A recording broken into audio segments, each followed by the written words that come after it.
যেই তরুণদেরকে নিয়ে মানুষ পরিচ্ছন্ন রাজনীতির স্বপ্ন দেখেছিল, নতুন বাংলাদেশ বিনির্মাণের স্বপ্ন দেখেছিল, আছে সেই তরুণরা চাঁদাবাজি, ধান্দাবাজি, তদবির, লুটপাটে ব্যস্ত। তারা প্রতারণা করেছে জাতির সঙ্গে, আমাদের সঙ্গে প্রতারণা করেছে।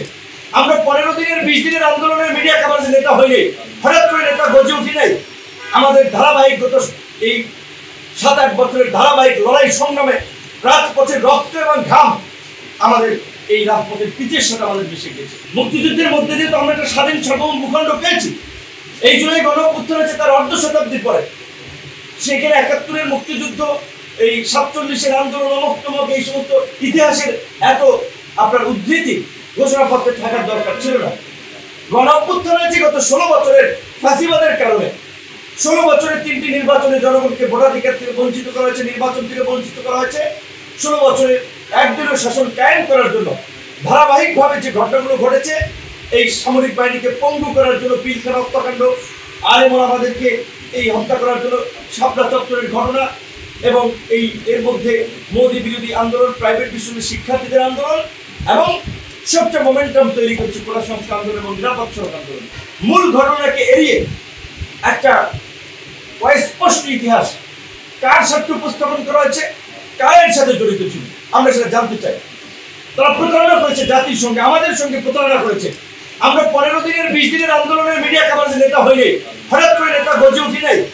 আমাদের ধারাবাহিক গত এই 7-8 বছরের ধারাবাহিক লড়াই সংগ্রামে রাজপথের রক্ত এবং ঘাম আমাদের এই রাজপথের পিচের সাথে আমাদের মিশে গেছে। প্রত্যেকটা মানুষ যারা আজকে আমরা এখানে বসে আছি, তারা এই প্রেক্ষাপট তৈরিতে জীবন বাজি রেখে ধারাবাহিকভাবে লড়াই সংগ্রাম করেছে।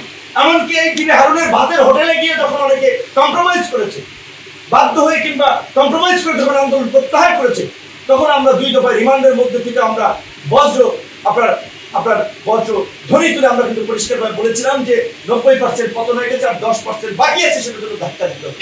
আজকে অনেকে হিরো হয়ে গেছেন, 10-15 দিনের আন্দোলনে হিরো হয়ে গেছেন। অন্যদের সমস্ত অবদানকে ম্লান করে আজকে সরকারের ক্ষমতাকে ব্যবহার করে, সরকারকে ব্যবহার করে, উপদেষ্টা পরিষদকে ব্যবহার করে আজকে কিংস পার্টি গঠন করা হয়েছে। আর সেই কিংস পার্টির কার্যকলাপ আপনারা দেখতেছেন যে কিংস পার্টি আজকে তরুণ প্রজন্মকে বিপদগামী করছে, রাজনীতিকে কলুষিত করছে। যেই তরুণদেরকে নিয়ে মানুষ পরিচ্ছন্ন রাজনীতির স্বপ্ন দেখেছিল, নতুন বাংলাদেশ বিনির্মাণের স্বপ্ন দেখেছিল, আছে সেই তরুণরা চাঁদাবাজি, ধান্দাবাজি, তদবির, লুটপাটে ব্যস্ত। এই ইতিহাস কারা রচনা করেছে, এগুলো কারা তৈরি করছে, তাদের বিচারও এই দেশে আগামীতে হবে। যারা এই দেশের মানুষের যে তরুণদেরকে নিয়ে স্বপ্ন ছিল, তরুণদেরকে নিয়ে আশা ছিল, সেই আশা আকাঙ্ক্ষায় যারা ঘুরে বাড়ি দিয়েছে, সেই আশা আকাঙ্ক্ষাকে যারা ধ্বংস করেছে, তাদের বিচার হবে।